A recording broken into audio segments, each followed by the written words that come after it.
성령께서 가르쳐 주신 참된 믿음, 사람이 마음으로 믿어 의에 이르고 입으로 시인하여 구원에 이르느니라. 로마서 10장 10절. 사람이 마음으로 믿어 의에 이르고 입으로 시인하여 구원에 이르느니라. 성령께서 전도 집회가 있던 며칠 동안 이같이 말씀하셨다. 너희는 더 이상 믿음이냐 행위냐의 말장난을 그쳐라. 교리와 신앙놀이도 즉각 멈춰라. 너희가 성경에 기록된 대로 믿음으로 구원을 얻으려면 말씀 그대로 예수님을 유일무이한 구세주로 영접하되 마음으로 믿고 입으로 시인해야 한다. 하지만 많은 자들이 이 말씀을 앵무새처럼 되뇌이면서도 실제로 믿음이라는 것을 모르고 있다. 그들은 거짓 믿음에 단단히 사로잡혀 있다. 주님을 믿는다는 것은 단순한 지식적, 관념적, 추상적 개념이 아닌 문자 그대로 하나님의 아들 예수님의 구주 되심과 영원한 천국과 지옥, 심판과 보상, 그리고 주님이 다시 오심과 부활 승천, 즉 성화와 영생을 믿는 것이다. 또한 너희가 명심해야 할 것은 너희들의 믿음의 대상은 너희를 죽기까지 사랑하여 너희를 대신해 죽으시고 아버지께 죽기까지 순종하신 분이라는 사실이다. 즉 예수님을 유일한 하나님, 유일한 아버지, 유일한 남편, 유일한 사자, 유일한 중보자, 유일한 구원자, 유일한 주인, 유일한 천국 안내자, 유일한 보호자, 유일한 스승, 유일한 양육자, 유일한 생명 공급자요. 그리고 백보자 심판대 앞에서 너희의 믿음을 변증할 유일한 변호자임을 믿는 것이다. 또한 참된 믿음은 필연적으로 참된 행위를 수반하는데 그것은 바로 하나님에 대한 완전한 순종과 영혼의 완전한 의탁이다. 그러므로 너희 중 어떤 자들이 아무런 행위 없이 천국에 들어갈 수 있다고 말하는 것은 하나님께 순종하지 않고도 하나님께 영혼을 의탁하지 않고도 천국에 들어간다고 말하는 것과 같다. 또한 하나님께서도 의도하시는 선한 행위란 외형적, 율법적 선행이나 종교적 의와는 아무런 상관도 없다. 그것은 내 구주 예수께서 이 땅에 계실 때 행동으로 모범을 보여주셨듯이 온전히나 성령님의 인도함대로 하나님의 뜻을 그분의 방식대로 그분의 시간에 그분의 공급해 주시는 힘으로 그분이 정하신 대상에게 사심없이 받은 전부를 쏟아 부어주는 것이다. 너희가 나 성령님을 떠나서는 아무것도 할 수 없다는 성경 말씀은 이런 이유 때문이다. 그러므로 너희는 이 믿음에 걸맞는 삶을 살아야 한다.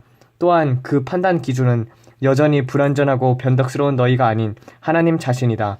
너희는 더 이상 세상 사람들은 물론 마귀들조차 조롱하는 그런 죽은 믿음, 피상적 지식적인 믿음 생활로 주님을 욕보이지 말아라. 믿음의 조상들, 즉 아브라함과 에녹과 엘리야와 모세와 다윗과 사도들, 그리고 초대교회 신자들이 하나님을 기쁘시게 한 자로 인정받은 것처럼 너희 역시 각자의 믿음을 스스로 증명해야 한다. 저들은 하나같이 고귀한 믿음을 지키기 위해 피 흘리기까지 싸웠고 거룩하고 의로운 삶으로 스스로 믿음을 증명하여 마침내 자랑스럽게 하나님 앞에 섰다. 이처럼 너희 믿음의 실체, 공력이 하나님 시력한 혹독한 불을 통과한 후에도 여전히 남아있으려면 반드시 하나님께 인정받아야 한다. 그러므로 다시 한번 너에게 인치듯 경고한다. 마음으로 믿되 입으로는 시인하지 않은 믿음은 그분께서 결코 인정하지 않는다는 것을 명심하라. 또한 주님을 시인하는 것은 단 한 번으로 족한 것이 아니라 너희가 주님을 만나는 그날까지 끊임없이 지속돼야 한다. 특히 핍박의 순간 내 원수가 믿음을 포기를 강요할 때 너희가 만일 주님을 대중 앞에서도 부인하면 비록 지금은 어쩔 수 없지만 나도 주님을 믿고 있고 여전히 사랑해 주님도 내 마음을 아실 거야 라며 죽음이나 고통이 두려워 일시적으로나마 입으로 나를 부인해 버린다면 또한 그 순간 죽음을 맞이하게 된다면 그는 주님과 아무런 상관이 없다. 또한 너희가 평소 불신자와 다름없는 삶, 즉 세상과 구별되지 않는 삶을 살다가 욕심을 버리지 않고 넓은 길을 가다가 어느 날 갑자기 죽었다고 하자. 그래도 여전히 주님께서 너희를 변호해 주실 거라고 생각하느냐? 설사 너희가 믿은 지 얼마 안 되는 젖먹이 신자라 할지라도 죄를 지은 즉시 전심으로 뉘우치되 하나님께서 그 회개를 받으신 경우가 아니라면 너희는 여전히 죄 가운데 있는 것이다. 그만큼 마음을 토하는 즉각적 뉘우침은 중요하다. 평소 너희가 입으로는 주님을 믿는다고 공언하지만 현실의 삶에서 그분의 자녀답게 살지 않는다면, 즉 어떤 자가 평소 삶 속에서 실질적으로 하나님을 계속해요 부인해왔다면 하나님께서도 그의 믿음을 인정하지 않으신다는 사실을 명심하라. 그러므로 주님을 모르는 자들이 최우선적으로 해야 할 일은 주님을 하루속히 영접하는 것이지만 이처럼 이미 믿고 있는 자들에게 정말 중요한 것은 서로 돌아보아 각자의 믿음을 늘 점검하고 바른 믿음, 인정받는 믿음, 칭찬받는 믿음을 마지막 날까지 잘 간직하는 것이다.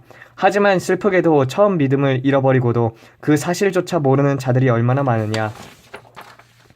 그들은 마지막 날 완전히 깨닫고 슬피 울며 이를 갈게 될 것이다.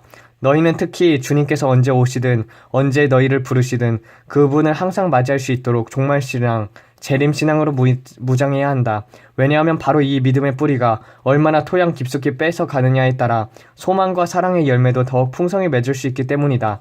마지막으로 너희는 뱀의 혀로 끊임없이 분쟁을 일으키려는 자들과 상종하지 말라.